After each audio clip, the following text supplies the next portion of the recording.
chair of Northwest Arkansas Citizens for Better Government. And we have a lot of material to cover today. And so I just want to cover a few little housekeeping things.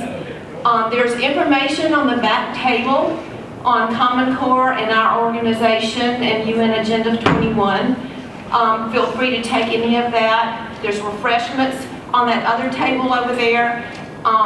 So feel free, even during the time the speaker is on, to go ahead and get what you need. There's restrooms right outside on this side of the building. And so what I'd like to do to start out is to introduce and welcome our speakers that have come. I'm going to introduce them with a little bio as they are coming up for their presentation. We have Dr. Jason Endacott. He'll stand. And I also want to introduce the other speakers from Arkansas Against Common Core. Grace Lewis, she'll stand. Betty Yerger, Patrick Richardson, Dina Slade. And each one of them are going to be presenting a topic, and I'll introduce them as they come up for that.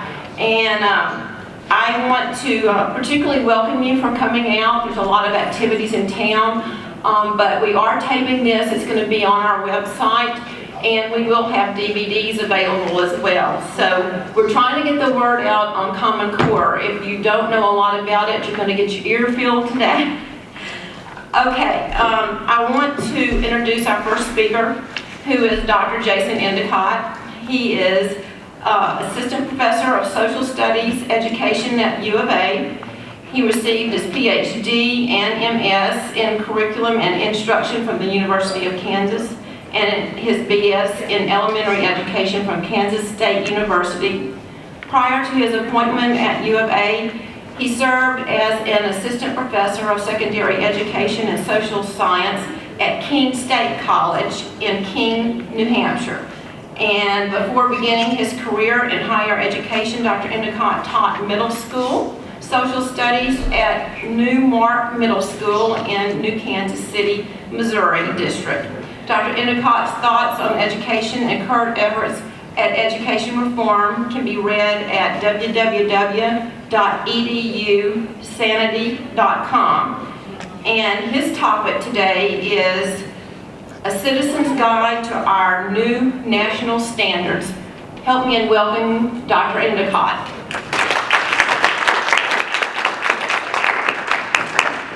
Thank you. And thanks for inviting me. I appreciate the invitation. This is actually the first time that I've given this talk.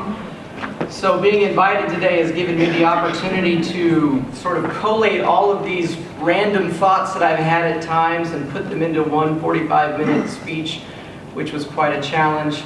And so the opportunity to come here today, hopefully getting this on videotape, show it to a lot of different people and get the word out about the Common Core. I'd like to start by assuring you that I'm not a conspiracy theorist.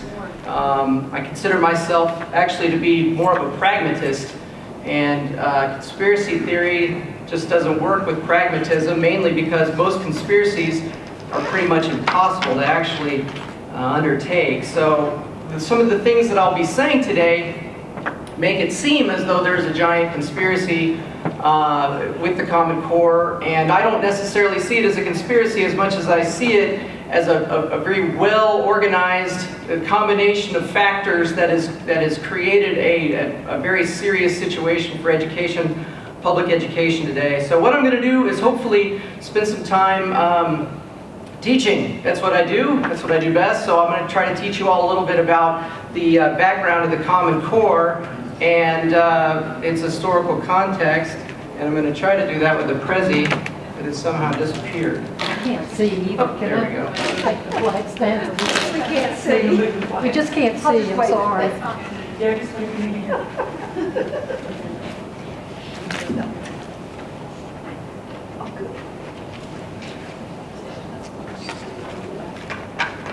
This will be the part of the tape that we edit out. This is my big moment. Fortunately, since I teach up at the university, this happens pretty much every week to me, so I get used to it. Oh, there we go. Thank you. Just your presence alone fixed the problem. Almost. There we go.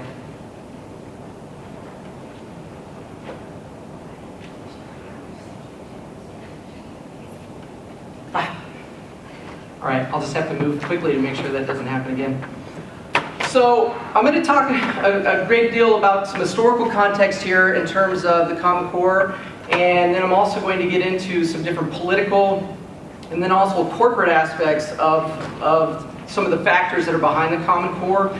So I'm going to essentially start first with a brief history of the education standards. And the reason why I think it's really important that we include this whenever we talk about the Common Core is because I think it's really important that all Americans understand just exactly why we view education as something that is competitive in this country. That has not always been the case, and so understanding a little bit more about why we consider education to be a competitive endeavor is important for understanding the Common Core and where we're at today. So in order to do that, we have to actually go all the way back to the 1950s and talk about Sputnik. I was not alive when Sputnik was launched, but if you were, you might remember that Sputnik was a satellite that the Soviets launched in 1957. And when the Soviets launched Sputnik, it essentially scared Americans badly. Even all that Sputnik really did was fly around the Earth and send out a signal that you could hear if you were on the proper radio frequency. Sputnik was scary. And so as a result, the United States quickly, in 1958, enacted what was called the National Defense of Education Act. And that act put a great deal of money into math and science. And with the launching of Sputnik and the launching of the space race, this also launched the beginning of what we would consider the education race. And at the time, we were in a race against the communists. We had to have better engineers, better mathematicians, better scientists than the communists in order to make sure that we beat them. Moving on then to 1965, when LBJ was in office, that's where we saw the first iteration of the Elementary and Secondary Education Act. Now, that is the precursor for No Child Left Behind, which came later in 2002. So most people don't actually know that No Child Left Behind is essentially a part of the reauthorization of this law that was passed in 1965. And this is really where you see the first, I guess you could call it, melding of the federal government along with the states in terms of the federal government having some say in what the states do with their education and some power to enforce that. And as with many things that the federal government does, they use money as that leverage. So then moving into the 1980s, the competition actually shifted a little bit. In the 1980s, there was a report that came out in '83 called A Nation at Risk. And A Nation at Risk essentially compared the United States to other countries in the world, especially those of other industrial nations like Japan and Germany. Now, the Nation at Risk, in doing so, portrayed the United States as lagging these countries, excuse me, a great deal. And this was at a time, you might remember, where in the 1980s there was a great deal of importing that came in from Japan, technology, Germany, and same thing, cars, right? The 80s is when you first saw Japanese cars come to the mainland United States, and the huge numbers that they did. And so the race, this education race, shifted a little bit from just the communists and defeating communism to economic purposes. And this is an extremely important shift, because when we talk about the Common Core today, the idea of college and career readiness, essentially what we talk about is an education for a sole economic purpose. And that's a very narrow purpose. That started in 1983. And in 1979, moving back just a little bit here, you had, for the federal government, that's where you had the creation, the promotion actually, of the Department of Education by Jimmy Carter, which is an extremely important event because then it became a cabinet level position, and it got a lot more money and had a lot more power and didn't do very much. Standards moved in the 1990s when Clinton was president. There was, after the Nation at Risk came out, there was a big push for the idea of national standards. The justification for this was that in order for us to have a solid education for our kids, we had to have a goal. So Clinton pushed the idea of creating national standards. That did not go very well. And the main reason it didn't go very well is because the Congress at the time was controlled by Newt Gingrich and the Republicans, and they saw the national standards as an attempt of the federal government to dictate education, which essentially it was. And not only that, but the standards themselves were very, very, very detailed in terms of what should be taught. And they came under a great deal of criticism because people saw the national standards that were created and they disagreed with what was inside them, especially the history standards. So moving into 2002 and No Child Left Behind under George W. Bush, this is where we see the standards that states then put into place after this failure of the national standards movement really start to take power, or the federal government really started to take power over the states. And so essentially what No Child Left Behind did, where the national or the state standards didn't do before, was it required every state to test at certain grade levels in English and in math and then later in science. And state schools had to perform at a certain level. They had to have students proficient at certain levels by the year, 100% of which by 2014, which would be next year, which is an important point that I'll get back to here in just a minute. Moving on then to Race to the Top and President Obama's administration in 2010, you see No Child Left Behind essentially on steroids is the way that I like to put it, because what George Bush did under No Child Left Behind was he tied Title I funds to this federal law. In other words, if states did not participate under No Child Left Behind, they would not get Title I money. That's not unusual. Clinton did the same thing when he wanted the federal blood alcohol level to be 0.08. Reagan did the same thing when he wanted the national interstate speed limit to be 55. They controlled highway money in order to do that. Threatened to withhold highway money from states if they didn't comply. So George Bush was essentially doing the same thing that they had done with No Child Left Behind. Where Obama did it differently, however, is that he just didn't withhold the Title I funds. He gave his Secretary of Education, Arne Duncan, $5 billion random, apparently extraneous dollars in 2009 to implement a program called Race to the Top, which is why I call this No Child Left Behind on steroids, because now states weren't just testing their students in order to comply with No Child Left Behind. What they were doing was they were competing for a slice of this $5 billion that Arne Duncan was essentially in charge of handing out as he saw fit. So he created a program called Race to the Top in 2010, and essentially what states had to do was apply for a slice of these funds, which is an extremely important point that I'll again return to in just a second. So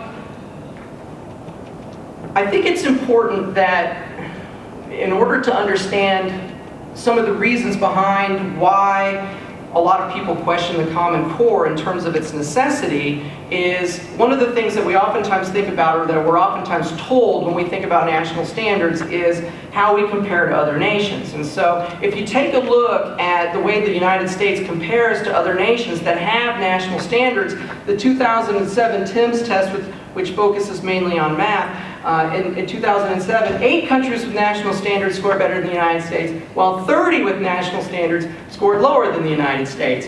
And then on the 2006 PISA test, which is a bit more well-rounded in terms of what it assesses, 17 of the nations in the world that have national standards scored higher, while 12 scored lower. So in a sense, the moral of that story, I guess, is that just having national standards does not necessarily mean that one is going to score better. And oftentimes what we're told is that countries that have national standards do better on testing. And that's just simply not always the case. And not only that, but the idea that scoring high on tests equals economic competitiveness is actually a faulty assumption. There's a great deal of research that's been done to try to connect the test scores in different countries with economic competitiveness, and that link just simply does not exist. In other words, just because your country scores high on a test does not necessarily mean that your company is going to be an economic juggernaut. And not only that, but while there is sort of a connection between test scores and individual wealth, in other words, those people with higher test scores tend to be wealthier late in life, there's also an even stronger connection between the wealth of a student at the time that they take the test and then their wealth later on, right? So to say that high test scores leads to wealth later in life sort of ignores the fact that wealthier students do better on tests and they tend to be wealthier later in life as well.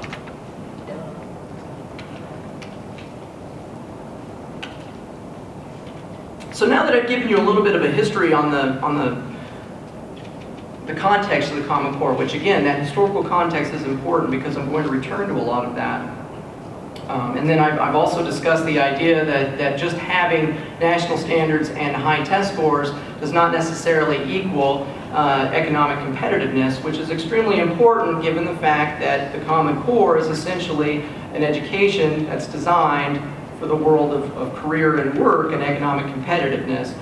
I want to talk a little bit about the actual unofficial history of the Common Core itself. I say the unofficial history because you can go to the Common Core website and read the official history. I'm not going to give you that history today. My history is quite a bit different. In generating this unofficial history, I have compiled this, as most academics are wont to do, from reputable sources. In other words, I've backed up everything that I'm going to say here with some evidence that I found somewhere that's a reputable source, I promise. So in creating the Common Core state standards, part of the problem with creating the Common Core state standards, especially from an educator's point of view, is that the two working groups included only 25 members. Now, I've made a lot of things in education in my time. I've written curriculum, I've consulted on the creation of curriculum and standards, and I can tell you that 25 people writing an entire set of Common Core state standards, that's a very small number of people. But that number was kept purposefully small, and one of the reasons is because you can write them much more quickly if you have a small number of people writing them. Not only that, but you had 6 test makers from the College Board, 5 from the test publisher ACT, 4 from Achieve, and there was not a single classroom teacher or educator in those working groups. So the Common Core folks will tell you that teachers had the opportunity to provide feedback. The draft of the Common Core was placed online. There was an online submission form in which people could give feedback that was open for about a month. They then took those 10,000 comments, somehow went through all of them in the next 2 months and came up with the final edition of the Common Core State Standards 2 months later. I have college students that can't revise a paper in 2 months. I don't know how they created and revised these entire standards in just 2 months, but it's an extremely short period of time. And the notion that they went through all 10,000 of those comments and actually took them to heart, and I don't have any evidence that they didn't, but it seems rather questionable to me. They also provided opportunities for the NEA and the AFT to provide feedback on these standards. But again, those were relatively short in terms of the feedback that they were able to give, and they didn't actually give these groups any writing powers. They just allowed them to make comments before they revised them themselves. And the reason why I think that this is really important is because of the role that the so-called, this is a new word that I've learned recently, the idea of a venture philanthropist.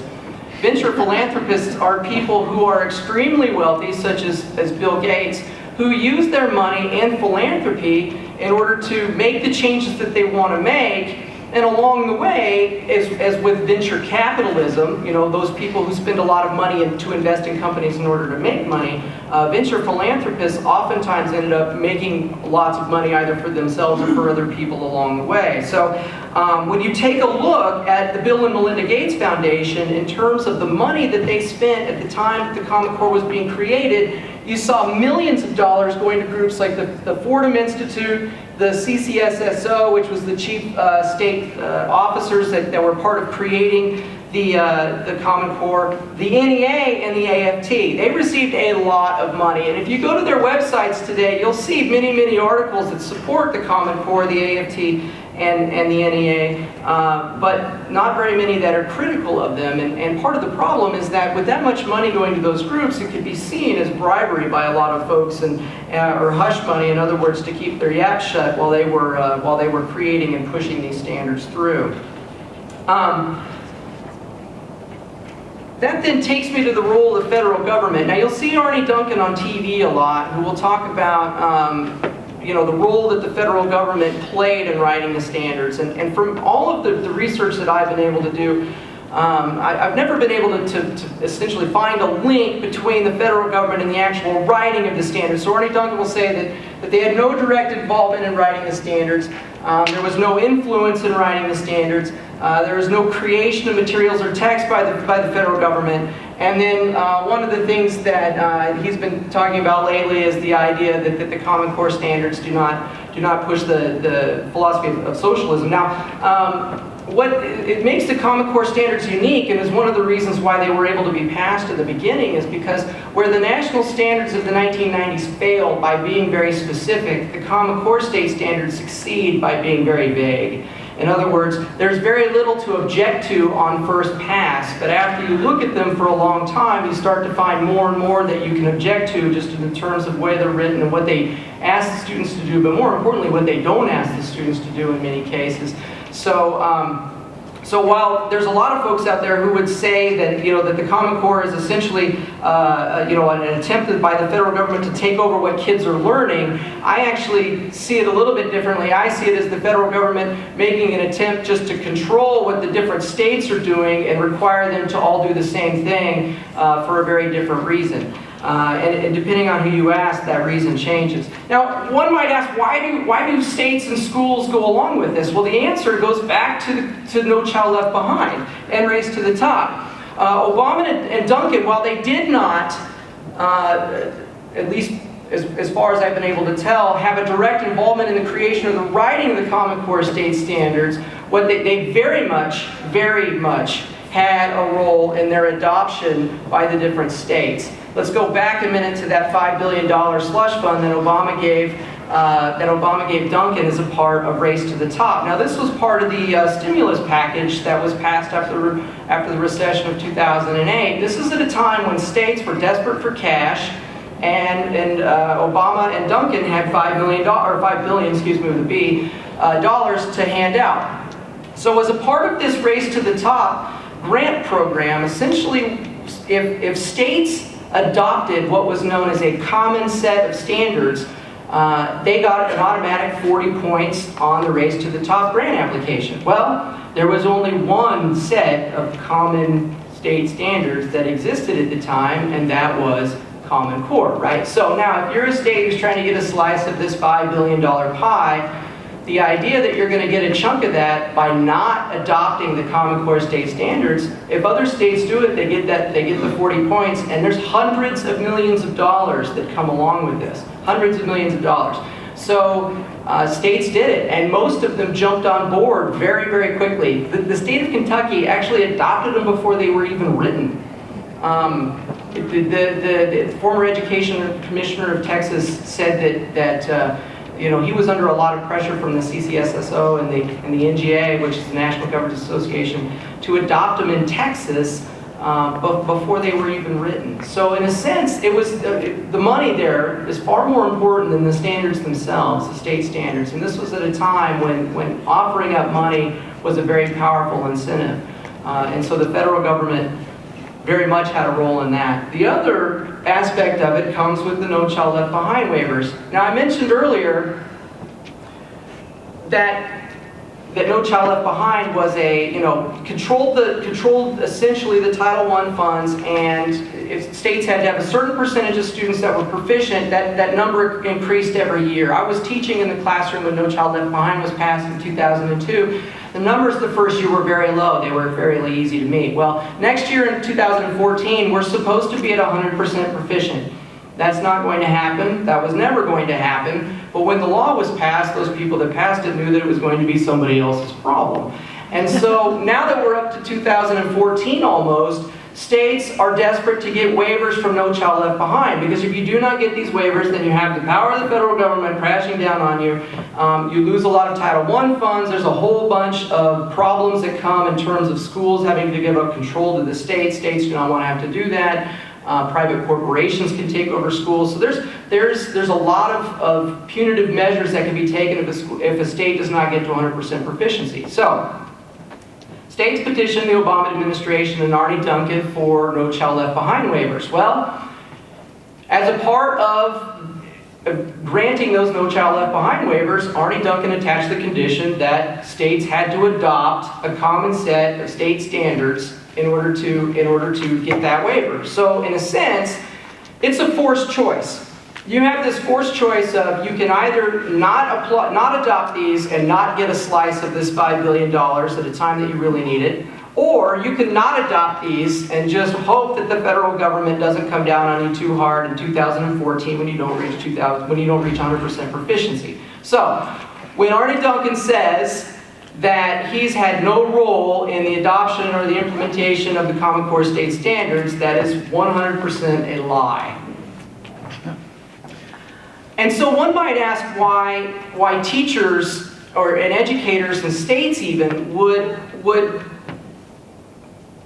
bend everything that they've done, change everything that they've done for the Common Core state standards. And essentially what it comes down to, again, is No Child Left Behind and the threat that comes if you don't reach proficiency. Teachers have been told, do not ask why, ask how or else. And that or else, again, is the problems that will come if we don't reach certain levels with our testing, right? And so even Secretary Duncan has gone to newspaper editors and told them, stop asking why we have the Common Core and start asking how we need to implement it. One of my colleagues at the U of A recently wrote an article in the Teachers College Record about why are we still asking why the Common Core, and we need to start asking how. The problem is that when we've all been convinced that Common Core is here no matter what, and that we should be asking how instead of why, we've essentially conceded that the idea that Common Core is what we should be doing. And I don't believe that given the amount of time that we've done this, that is a question that's been answered. And so it's extremely important that we still continue to ask why, even if we're also asking how at the same time. So now I want to talk a little bit about the problems that have actually been coming with the adoption of the Common Core state standards.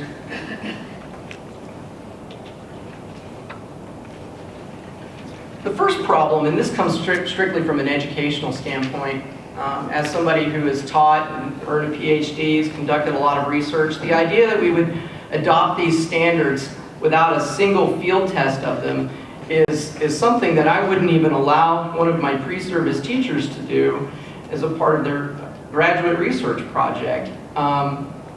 Anybody who's ever studied teaching and learning before knows that you try something out and you refine it before you finally adopt it and make it better. With the Common Core, there was none of that. I mentioned how quickly it was written, how quickly it was revised, how quickly it was adopted. It was never, ever, ever tested. I have an analogy that I like to use with this, and I was explaining this to my dad a couple of weeks ago. He's a small business owner in Kansas, and we were sitting out at his lake house, and he was asking me about this situation and what I was going to say to you folks, and I said, you know, when you think about Common Core, we were on a lake, so that made this analogy pretty easy. You know, the Common Core is essentially a boat that's sitting in the lake at dusk, so it's getting kind of dark. And you've got two people driving the boat that have never driven a boat before. Your navigator, David Coleman, who wrote most of the Common Core standards and then went to work for the College Board, has already abandoned ship. And essentially what you're going to do now is take this boat, hold the wheel in one direction as it's getting dark, and punch it. And hope that that boat doesn't run into a rock or the shore or a swimmer or another boat or whatever it might happen to be. That's exactly what we're doing with the Common Core. The Common Core gives you an idea of where students are supposed to be going. But because it's been implemented the way it's been implemented and not tested at all, we really have no idea where that boat is going. So in other words, we may head out into the water and be just fine, or we may run aground on a rock and sink the boat in a hurry.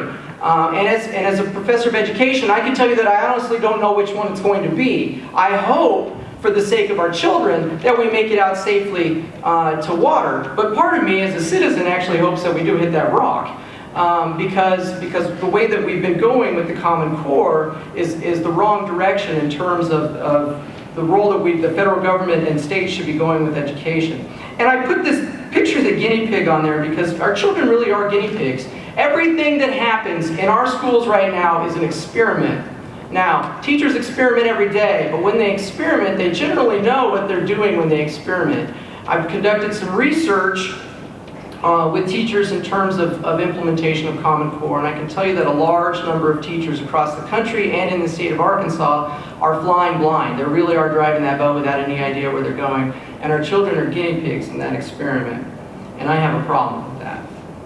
And in terms of beyond the standards themselves, we have the assessments that are being created in order to assess children's ability to achieve based on these standards. Now, there are two consortiums for these tests. The first one's called PARC, which is the Partnership for Assessment of Readiness for College and Careers, and then you have the Smarter Balanced Assessment Consortium.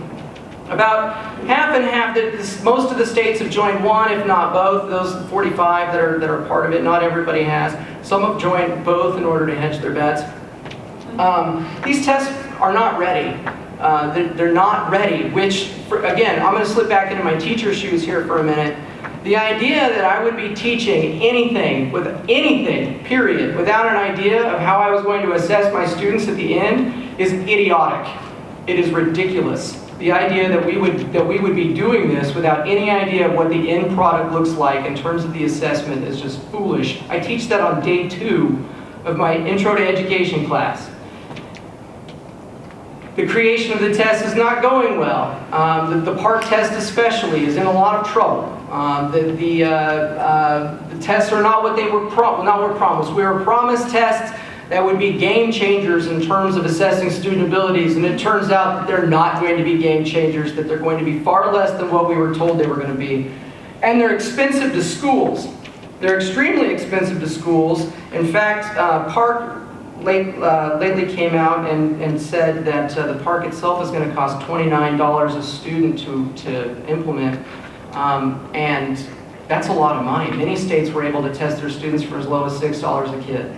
And now we're paying upwards of $29 a student for that. Not to mention the fact that these tests are computer-based, and they require an infrastructure that would allow students to take tests on computers. I had an intern recently up at Springdale High School, and he was doing this really neat thing where he was using Google Docs for his students to collaborate on a writing assignment.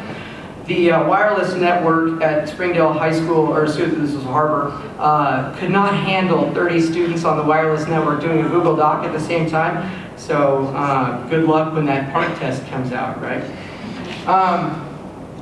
So you have many states, there are many districts across the country, across the state of Arkansas that are essentially now upgrading their technological infrastructure, which is a good thing.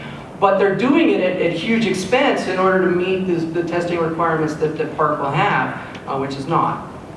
I want to talk a little bit more about some of the research that Dr. Chris Gehring and Dr. Vicki Collett and others have been conducting up at the U of A recently. We sent a survey to 7,700 teachers across the state of Arkansas and another almost 8,000 across the country, and we received over 2,000 responses back from both of those surveys, and we're currently in the process of analyzing the data from those surveys because there's a lot of data there. But one of the things that we're finding is that unfortunately many local school districts, and I don't necessarily fault them for this, but many local school districts have confused the idea of common standards with common teaching. Because Common Core has been implemented as fast as it has, teachers cry out on our survey and our research because they don't have the resources to implement this stuff. They're being expected to do these things. They can't find the resources online. They are, like I mentioned before, somewhat flying blind in terms of what the assessment is going to be. So some districts across the country and some in the state of Arkansas have turned to trying to implement the Common Core state standards in a very common way. They get groups of people together to write curriculum and even lesson plans for teachers based on the Common Core state standards, and then they give these lesson plans to teachers, and they require every single teacher to teach the exact same thing on the exact same day in the exact same way. Now, for those of us that have children that achieve at a high or a low level of children with special needs, this is one of the worst possible bits of news that you could possibly receive. Because if you have a child that does not meet that essential baseline where they've written the lesson plan to meet up with Common Core standards, then your child's needs are not being met. If a student is capable of more than that, then they're bored. If a student is not achieving at that level, then they're being essentially left behind. And in many cases, not all cases, but in many cases, teachers do not have the flexibility to go get those kids where they are at and bring them to where they are supposed to be. And I say this based on the research findings that we have. So we have a great deal of survey data in which thousands, hundreds of teachers have told us essentially a variation on that very same thing. That's a serious problem. And as I mentioned before, this is not what the Common Core folks envisioned. But it's the way that schools are reacting because of the way that this has been implemented so quickly, and there's this fear of the unknown. They do not know how their kids are going to be assessed on this, and so they're doing what they think is best, which is essentially making it worse by creating these common lesson plans for teachers to teach. That's just bad teaching. It's just bad teaching. Another unintended consequence, I think, of the Common Core is, and this is especially important to me as a social studies educator, is the narrowing of the curriculum. Originally, when talk of this Common Core state standards started in the mid or late 2000s, there was a lot of discussion about how the curriculum was going to be 80% local and then 20% national, or excuse me, reverse that, 80% national and 20% local. In other words, 80% of what schools were supposed to do was supposed to be common, like what the Common Core state standards are. And then the other 20% was going to be left up to the localities to teach students what it is that they need to know. So for instance, when I taught in New Hampshire, there was a local high school that had a class on how to use a chainsaw. That was an important class if you live in New Hampshire. There's a lot of trees there. They don't teach that class in inner city Chicago, but it is an important class for those people who are in New Hampshire because it's a skill that they need. And we have many classes like that here in Arkansas and across the country. You see localities and the uniqueness of the students that live there dictate the needs of much of their curriculum, which is the way that it should be. But unfortunately, what's happened is the park and the SBA, they can't assess that 20%, right? They don't know what that 20% is. There's no way they can assess that 20%. So the test is only based on the 80% that was going to be common. Well, guess what schools are teaching? They've made the 80% into 100% because that test, under No Child Left Behind and Race to the Top, is the end-all be-all. And if you don't make good scores on that test, then you're not going to do well, and your school is going to be published in the newspapers, the report card, and so as a result, that 20% has been all but forgotten in most places. McNair Middle School is the only school in the Fayetteville Public School District that teaches social studies every single day. The other middle schools, the social studies teachers teach other subjects at least one day a week. And the problem that I have with this as a social studies educator is that the Common Core claims to prepare students to be college and career ready, but they're interfering. The Common Core and the way that schools are implementing it and the way that the No Child Left Behind has these requirements for assessment is essentially narrowing down everything to math, ELA, and science. And so our students, while they might be being prepared for college and career readiness, that remains to be seen. They're missing out on a great deal of knowledge and experiences that will lead them to be citizens.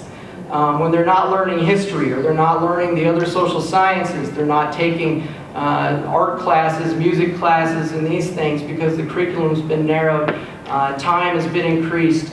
In these other subjects, teachers are being taken from their normal subject in order to teach more literacy and math, and it's all because of the test. And that's an important distinction to make, because as you can see, as I've talked about all of these things, this is intertwined, right? Not any one of these things on its own is not enough to create this situation, but all of them together most certainly is.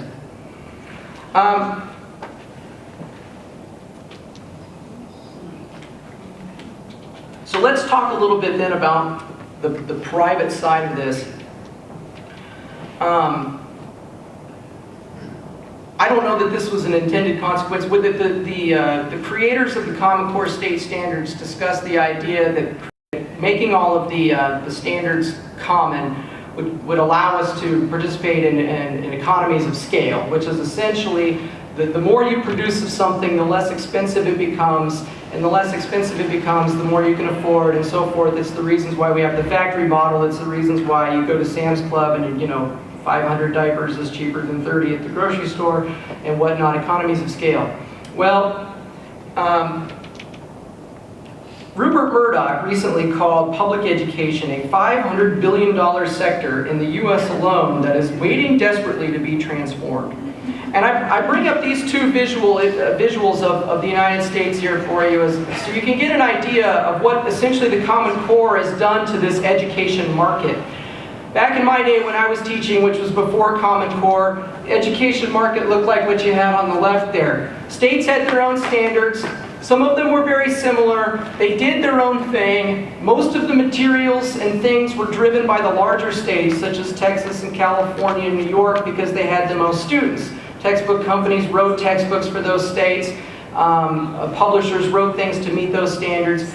They also had very good standards in most cases. Massachusetts probably had the best standards in the state, or excuse me, in the country, and so many people produce things for the Massachusetts standards as well. But in order for somebody to buy something, in order for a school to buy something, in order for a teacher to buy something, you bought it in order to match up your individual state standards, which meant that the market was fractured, right?